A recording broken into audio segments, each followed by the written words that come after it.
Hey there! Today, we're going to walk you through the essential process of descaling your Cuppa Barista Pro to keep it running smoothly for years to come. But before we dive in, remember to let your machine cool down completely. Cleaning tools for your machine are found behind the drip tray.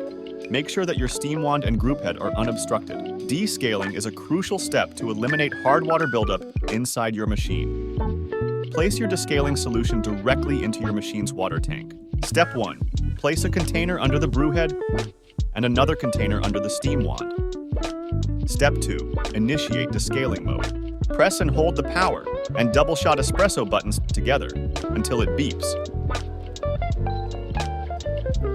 Once in descaling mode, turn the knob to the left to the steam position. Hot water will flow from both the brew head and the steam wand.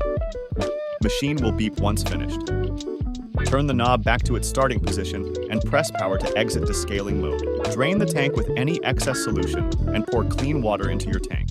To drain any remaining solution inside your machine, press your double shot button and turn the knob to the right to the hot water position for 30 seconds. And that's it. You've successfully descaled your Barista Pro. Now go ahead and enjoy your cuppa.